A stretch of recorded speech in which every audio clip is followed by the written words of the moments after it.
નમસ્કાર, જીએસટીમાં આપની સાથે હું છું આરતી। તો હાલ એક મહત્વના મુદ્દે વાત કરીએ કે અરવલ્લી જિલ્લાના 3 ગામોની આદિવાસીઓ ભયના ઓથાર હેઠળ જીવી રહ્યા છે।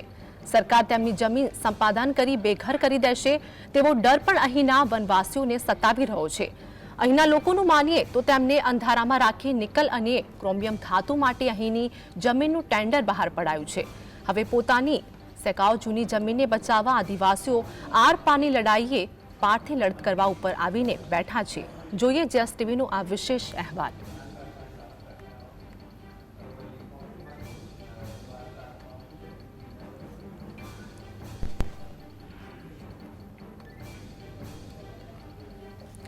તો આ મામલે અરવલ્લી જિલ્લાના ભૂશાસ્ત્ર વિભાગના અધિકારીએ સ્પષ્ટતા કરી છે કે હાલ તો માત્ર સર્વેની કામગીરી ચાલી રહી છે। અને આ સાથે જ વાત કરીએ કે આ મહત્વના જે સમાચાર મળી રહ્યા છે આ વિગતે હવે વાત કરવામાં આવે કે જે પ્રમાણે સ્થાનિક લોકો લડી લેવાના મૂડમાં છે ત્યારે જમીનનો આ મામલો છે। ખનિજને લઈને માત્ર સંશોધન જ ચાલી રહ્યું છે હોવાનો તેવો ભૂસ્તર શાસ્ત્રીઓનો દાવો છે, પરંતુ હવે સ્થાનિક લોકો હેરાન પરેશાન થઈ ગયા છે। અત્યારે કોઈ લીઝ અપાઈ નથી। ભૂસ્તર શાસ્ત્રી દ્વારા સમગ્ર નિવેદન આપવામાં આવ્યું। અરવલ્લી જિલ્લાના 3 ગામના આદિવાસીઓ ભયના ઓથાર હેઠળ જીવી રહ્યા છે। આ સાથે જ અનેક સવાલ પણ ઊભા થાય છે।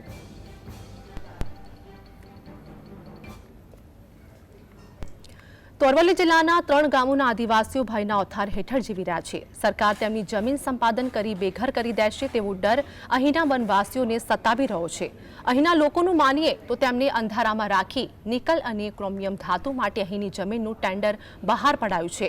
હવે પોતાની સેકાઓ જૂની જમીનને બચાવવા આદિવાસીઓ આર પારની લડાઈ લડી લેશે તેવા મૂડમાં પણ જોવા મળી રહ્યા છે। તો જોઈએ જીએસટીવીનો આ વિશેષ અહેવાલ।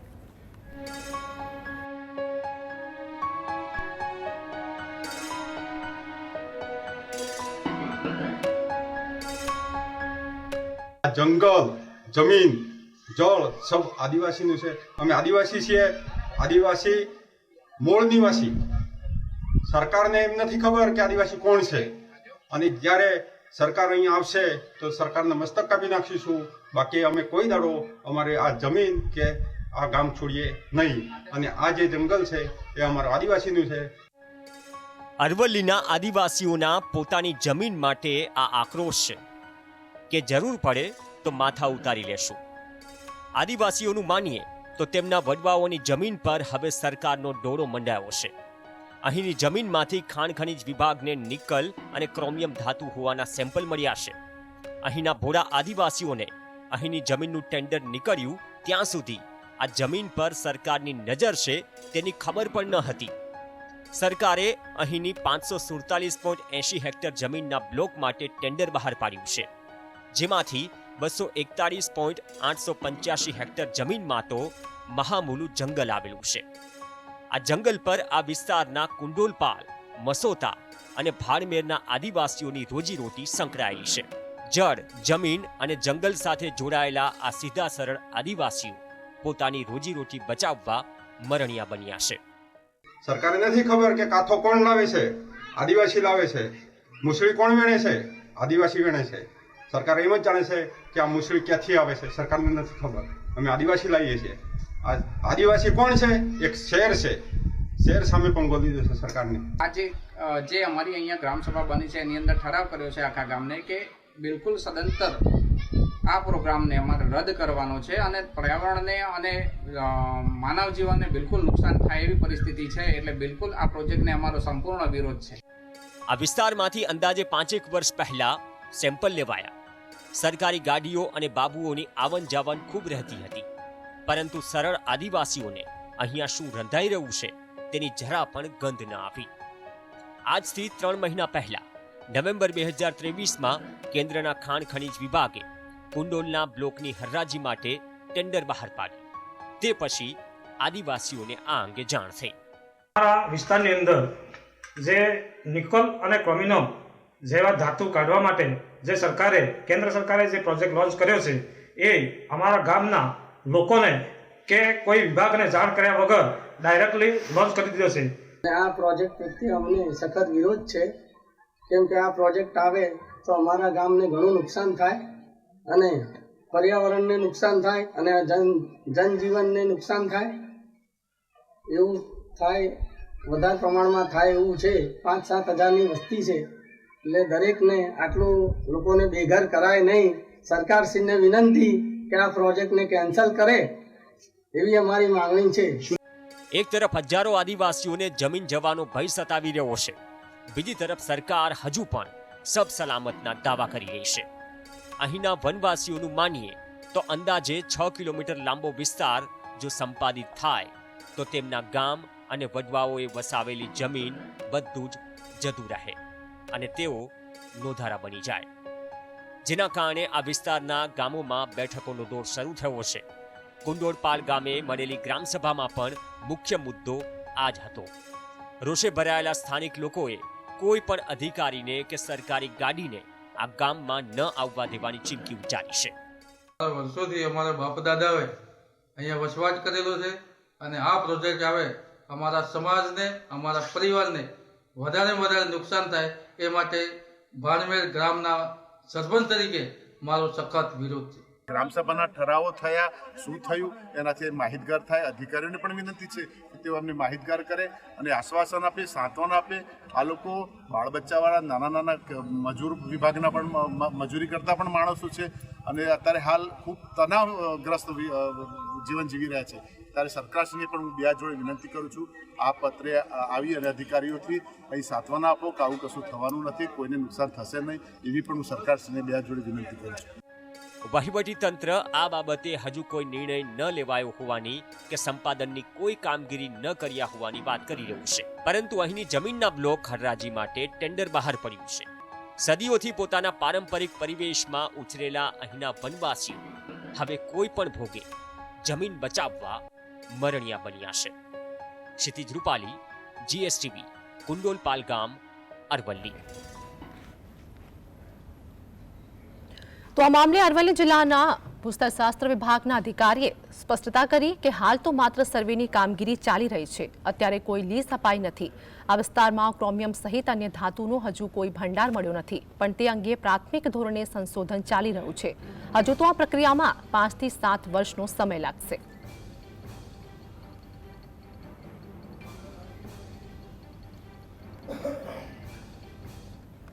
અત્યારે ફક્ત સંશોધનની કામગીરી ચાલી રહી છે. એવું નથી કે ત્યાં ખનીજ મળી જ ગયું છે અને લીઝ આપી દીધી છે અને બધાનો કોઈ એ બાબતનું આ નથી. અત્યારે સંશોધન ચાલે છે. સંશોધન કર્યા પછી એમાં નક્કી થશે કે કેટલા વિસ્તારમાં કેટલા જથ્થામાં ખનીજ મળે છે, ત્યારે એની કાર્યવાહી થશે અને લોકોની સંમતિ અને એ સરકારની બધા ડિપાર્ટમેન્ટની સંમતિ, જરૂરી સંમતિ મેળવ્યા બાદ જ એની લીઝનું એલોકેશન થશે. પણ એ તો હજી બહુ આગળની વાત છે, કારણ કે 5 થી 7 વર્ષ તો ફક્ત સંશોધન ચાલશે. એટલે સંશોધનની કાર્યવાહી હાલ ચાલુમાં છે, બીજી કોઈ કાર્યવાહી હાલમાં લીઝ આપવાની જ કાર્યવાહી ચાલુમાં નથી. તો આજે આ જ મુદ્દે ચર્ચા કરવાની છે. આ મુદ્દે ચર્ચા કરવા માટે અમારી સાથે જોડે ગયા છે દીપક ડામોર, જે સ્થાનિક આગેવાન છે. દીપકભાઈ, GSTVમાં આપનું સ્વાગત છે. તો વાત કરી જે પ્રમાણે કે આ સમગ્ર ઘટના બની છે, તમે સ્થાનિક આગેવાન છો, તમારી વેદના અમે સમજી શકીએ છીએ, કેમ કે ઘણી વખતે આવી ઘટનાઓ જ્યારે બનતી હોય છે ત્યારે સ્થાનિક લોકો જે હોય છે તેમને ભય સતાવતો જ હોય છે કે હવે અમારા પરિવારનું શું થશે, અમારા ઘરનું શું થશે. તો પહેલાં તો તમે સમગ્ર વિગતો જણાવી દો કે સમગ્ર ઘટના જે છે તે અત્યારે હાલ શું છે. આજે GSTV તરફથી મારા ગામનો અવાજ જે અહીંયા સુધી પહોંચ્યો છે એના માટે સૌથી પહેલાં તો હું આભાર માનવા માગું છું. અને જે આજે મારા ગામનો કે આજુબાજુ 2-3 ગામો જે છે, મસોતા, કુંડોલ અને ભાણમેર જાજરી, એમાં આજે પ્રશ્ન આવીને ઊભો છે બિલકુલ સળગતો પ્રશ્ન છે. અને જે લોકો તે સ્થાનિક અનાદિ કાળથી વસતા આવ્યા છે અને બહુ વર્ષોથી ત્યાં રહે છે. આજે જે વાતને લઈને એમને એટલી બધી ચિંતા છે કે લોકો ખાવા પીવાનું પણ બિલકુલ અનિયમિત કરી દીધું છે. એમને રાત્રે જો જાગી જાય છે તો એમને ફરી નીંદ નથી આવતી, એવા ભયમાં જીવે છે. બિલકુલ. દીપકભાઈ, હવે તમે ક્યાં ક્યાં રજૂઆત કરી છે આ અંગે, તમારી જે કંઈ સમસ્યાઓ છે અને કોને તમારી સમસ્યા સાંભળી છે અને તમને કેટલી બાંયધરી આપી છે કે તમારી આ સમસ્યાનું જે કંઈ નિવારણ છે તે લાવવામાં આવશે? અમને ત્યાં સ્થાનિક મામલતદાર સાહેબે પણ ત્યાં રજૂઆત કરી છે અને કલેક્ટર સાહેબે પણ ત્યાં જાણ કરી છે, જે જિલ્લા લેવલે. બિલકુલ, હવે જે કંઈ સ્થાનિક લોકો છે ત્યાંના, તે લોકોની પણ ઘણી માંગો છે, તેમને પણ ઘણી વખતે જાણવાનો પ્રયાસ કર્યો છે. સમગ્ર ઘટના જ્યારે આપણે જાણી ત્યારે તમે પણ કહ્યું હતું કે એવી ઘટના બની કે જ્યારે તમે વારે ઘડી તે લોકોને પૂછતા હતા કે તમે કેમ અહીંયા ગાડી આવી રહ્યા છો, શું કંઈ તપાસ કરી રહ્યા છો, પરંતુ તમને કંઈ પણ જવાબ આપવામાં નહોતો આવતો. તે અંગે થોડું જણાવજો. જ્યારે શરૂઆતમાં જે બોલેરો એક ગાડી આવતી હતી, આમ ક્યારેક 2 મહિના 4 મહિના, તો ત્યાંના સ્થાનિક લોકો જે ગામમાં રહેતા હતા એ લોકો જ્યારે આમ પૂછે કે ક્યાંથી આવો છો, શું છે, કેમ કે ખેતરમાંથી માટી લેતા હોય, આડાવાળા ગાડી રોડ ઉપર મૂકીને આડાવાળા નીચે ખેતરમાં જતા હોય, ઉપર ચડતા હોય, એટલે કોણ છે એવી રીતે સ્થાનિક લોકોનું ધ્યાનમાં આવ્યું. તો પછી એમને કીધું કે અમે કે જે જીઓલોજી જે આ માટી અને પથ્થરનું અમે સંશોધન કરીએ, સ્ટુડન્ટ તરીકે આવીએ છીએ, અમારે એવું કંઈ છે નહીં, પણ અમે એક તપાસ કરવા આવ્યા છીએ કે જે માટી કેવી છે.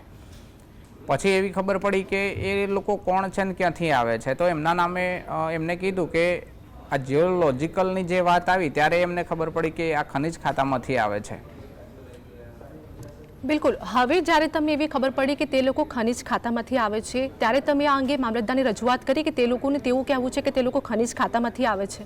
ના, એવી કોઈ અમને ખબર નથી. તો બી અમને એવું કે એ લોકો એમનો કંઈક હશે તો એ રિપોર્ટ કરતા હશે, અથવા તો જે એમની કંઈક સ્ટડીમાં ભણવામાં જે કંઈ આવતું હશે તો એમનું સંશોધન કરતા હશે. પણ જ્યારે જે દિલ્હીની અંદર જે પ્રોગ્રામ બન્યો આઝાદી કા અમૃત મહોત્સવ G20ની અંતર્ગત જે પ્રોગ્રામ બન્યો એની અંદર જ્યારે આ PDF જે એમની વાયરલ થઈ ત્યારે એની અંદર જે અમને જોવા મળ્યું કે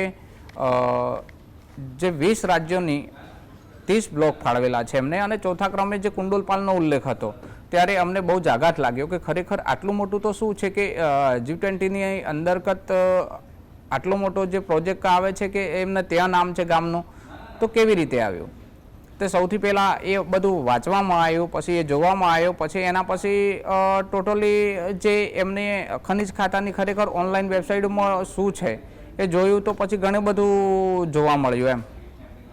બિલકુલ, કુંડોલપાલ મસોતા અડીને રાજસ્થાનની બોર્ડર પર જે ઝાંઝરી ગામ છે ત્યાં આગળ આવેલું છે. અને સમગ્ર ઘટનાની જે પ્રમાણે આપણે જાણકારી લીધી છે તે અંગે વાત કરીએ કે દીપકભાઈ જે પ્રમાણે જણાવી રહ્યા છે કે હાલ જે ઘટના છે, જે સમસ્યા જે છે કે આ એક સારી બાબત કહેવાય કે ગામનું નામ સામે આવ્યું છે, ત્યાંથી અનેક ધાતુઓ મળી રહી છે, પરંતુ સ્થાનિક લોકોની જે માંગ છે તે કોણ સાંભળશે, હાલ એ પ્રશ્ન છે. દીપકભાઈ, GSTV સાથે આપ જોડાયેલા છો, તમારી સમસ્યા જણાવો અને સ્થાનિક લોકોની અત્યારે હાલ શું માંગ છે તે જણાવો. હાલ ત્યાં સ્થાનિક લોકોની અંદર એટલો મોટો ભય છે કે સારું ખરેખર અમને જો ખાલી કરાવશે ગામ, અથવા તો અમારે 2-4 જે આની અનાદિકાળથી જે લોકો વસે છે અહીંયા, જે રોજગારી મેળવે છે, જે લોકો ત્યાં ઘર બનાવીને જે કંઈ એમને મજૂરી કરીને રોજગાર પૂરો પાડીને જીવે છે, તો કાલ પછી એનું શું થશે? કાલ પછી ગાય ભેંસ ઢોર ઢોકર જે કંઈ છે એમને ત્યાં અમારું ગામ બિલકુલ અંતરિયાળ વિસ્તારની અંદર છે, અને બિલકુલ આખું જે ગામ છે એના આજુબાજુ ફરતે ડુંગર છે, એ લોકો એની અંદર જ જીવતા હોય એવું છે. બિલકુલ દીપકભાઈ, હવે તમે સમસ્યા તો કહી દીધી, તમે ઘણી જગ્યાએ રજૂઆત પણ કરી છે. મારો પ્રશ્ન એ છે કે હવે જ્યારે તમને આ સમગ્ર બાબતો વિશે ખબર પડી છે, સ્થાનિક લોકો પણ તમારી સાથે છે, તો જે પ્રમાણે આ ઘટના બની છે, સમગ્ર વિગતો હવે બહાર આવી ગઈ, ત્યારે તમે રજૂઆત કરી છે, અને હવે જો તમારી રજૂઆત નહીં સાંભળવામાં આવતી તો તમે આગળ કેવા પગલાં લઈ શકશો, આ તેમને પણ જાણવું ખૂબ જ જરૂરી છે. કેમ કે અગર તમે પગલાં લાવશો અને જ્યારે એ લોકો કાર્યવાહી નથી કરતા તો તેમની પર પણ વધારે ભારે પડી શકે છે. જે મારા ગામના અને આજુબાજુના વિસ્તારના લોકોનું કહેવું છે કે જો કોઈ સરકાર જો આવો કોઈ પ્રોજેક્ટ લાવે તો અમે મરી જઈશું પણ ત્યાંની જમીન નહીં છોડીએ. બરાબર? બિલકુલ, એટલે પોતાની જમીન નહીં છોડીએ. અમને પણ કહેવાય છે કે જ્યારે ત્યાં તમારી જગ્યા છે, તમારું સ્થાન છે, તમારું પરિવાર વસવાટ કરે છે, કંઈ પણ કરી લઈશું, લડી લેવાના મૂડમાં છે, પરંતુ તે જગ્યા, તે સ્થાન અમે નહીં છોડીએ.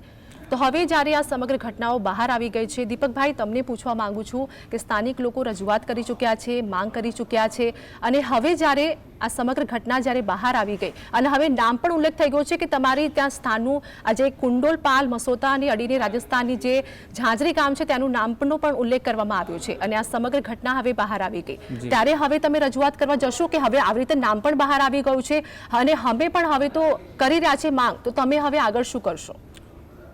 અમને હમણાં જે ગ્રામસભા બોલાવી હતી અને ગ્રામસભાની અંદર ઠરાવ પણ કર્યા છે. ઠરાવ કરીને સરકારને સ્પષ્ટ કીધું છે કે આ જમીન પર કોઈપણ જાતની કોઈપણ લોકોને જો આ જમીન સોંપવામાં આવે તો આવું ચલાવી લઈશું નહીં બિલકુલ. અને જે આવું કંઈ થશે તો અમે બિલકુલ લડી લઈશું. મરી જઈશું અહીંયા પણ આવું તો નહીં જ થવા દઈએ. જે પ્રકૃતિને નુકસાન થાય કે જે વન્યજીવને નુકસાન થાય, બરાબર, એ અમારા પૂર્વજોથી જે ત્યાંની જે આખી જળ અને જે જંગલ જે બધું બચાયેલું છે, આજે ઘણા બધા જાતભાતના રોગો આવે છે. જે અત્યારે આપણે એક જે ગયો જ કોરોના નામથી તે આજે જે ઓક્સિજન, ઓરિજિનલ ઓક્સિજનની જે જરૂર છે, બધા જીવોની જરૂર છે. જે માણસ એકલાથી પણ દરેક વન્યજીવો હોય કોઈ પણ, આજે બધાને ઓક્સિજનની જરૂર છે. સરકાર આવા ટેન્ડરો કે આવો વિકાસ જે વિનાશકારી વિકાસ આવે એ અમને બિલકુલ યોગ્ય નથી. અને એ પ્રોજેક્ટ અમે સદંતર અમે ક્યારે પણ એવું અમે એવું થવા નહીં દઈએ. જો છેવટે છેલ્લે અમે એ જમીનમાં મરી જઈશું પણ અમારો હક છોડીશું નહીં. બિલકુલ. દીપકભાઈ, કેટલા સમયથી આપ રજૂઆત કરી રહ્યા છો આ અંગે? આ હમણાં છેલ્લા 1.5 મહિનાથી અમને ખબર પડી છે. બાકી એના પહેલાં તો અમને ક્યારેય કોઈને અમને પૂછવામાં જ નથી આવ્યું. ગામમાંથી કોઈને સરપંચને કે આજુબાજુના ગામના સરપંચને કે અમને કોઈ જાતની જાણ જ નથી કરવી. અમને સરકારના જે કંઈ લોકો હોય છે કે કોઈ પણ આવતા હોય એમની રીતે આવતા હોય છે. અને મોટે ભાગે લોકો કેવું હોય છે કે જે મજૂરી ધંધાથી બહાર રહેતા હોય છે કે જે ત્યાં ઘર પરિવાર પૂરતા જે ફેમિલી હોય તો એમની રીતે કોઈ ગાડીઓ આવતી હશે ને એમના કઈ બી જાતના પાણી પુરવઠાના પ્રોજેક્ટ છે કે કોઈ બોરવાળી ગાડીઓ હોય કે બીજા ત્રીજા આવતા હોય ચેક માટે તો હશે એવું સમજીને. આ તો ખેતરોમાં ઉતરીને જે પથ્થર લેતા હતા, જે માટીઓ લેતા હતા અને એ 2-4 જણા હોય ગાડી ત્યાં રોડ ઉપર ઊભી છે, આવું બધું કરવાથી કે આવું તો કોણ હોઈ શકે જે ખેતરની અંદર માટી લે છે, પથ્થર લે છે, આવી રીતે જોતા હોય. એવું ઓબ્ઝર્વેશન કર્યું એના પછી ખબર પડી કે આ લોકો કોઈ બીજા આવી રહ્યા છે એમ. બિલકુલ દીપકભાઈ, હવે જે પ્રમાણે તમે જણાવ્યું કે ઘણી બધી સમસ્યા તમને થઈ રહી છે અને તમે માંગ પણ કરી છે કે તમારી જે કંઈ સમસ્યા છે તેનું નિવારણ આવે. ચોક્કસથી જીએસટીવીના માધ્યમથી જ્યારે આ મુદ્દો ઉઠાવવામાં આવ્યો છે, અમે કહીએ છીએ કે તમારી સમસ્યા હવે સામે આવી છે અને ચોક્કસ તેનું નિરાકરણ આવશે. તો દીપકભાઈ, અમારી સાથે જોડાવા બદલ આપનો આભાર. Thank you ma'am. તો સમાચારોમાં આગળ વાત કરીશું, પરંતુ તે પહેલાં સમય છે એક બ્રેકનો.